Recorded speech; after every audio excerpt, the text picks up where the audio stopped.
Hvad er ondskab?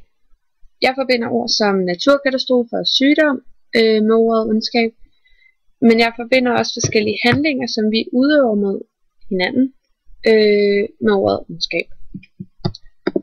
Ifølge den norske filosof Lars Svendsen, så findes der 4 typer af ondskab.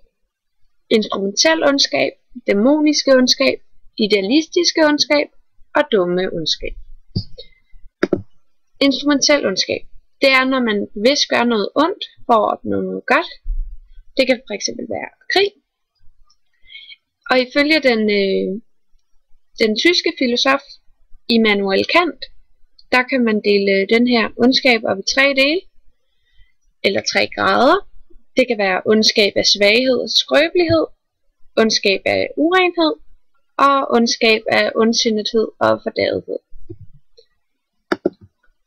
Og så er der den dæmoniske ondskab. Det er, når man gør noget ondt, fordi det er ondt.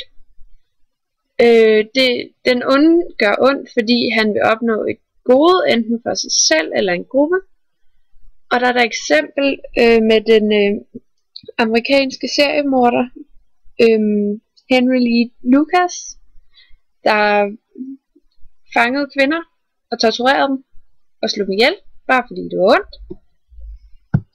Og så er der den idealistiske ondskab. Det er, når man gør noget ondt i den tro, at man gør noget godt.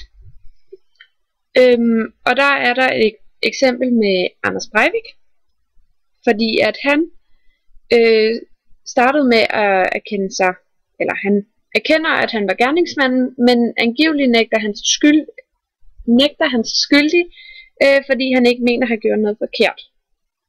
Det er fordi, han mente, at det han gjorde, det var godt.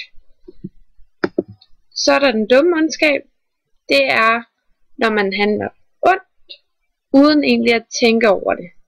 Og der er der et eksempel med Adolf Eichmann, der var ledelse, eller han var under Hitlers ledelse dengang 2. verdenskrig var.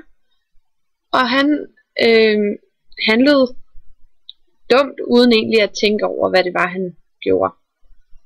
Så der findes mange forskellige former for ondskab, men hvad er det egentlig ondskab er?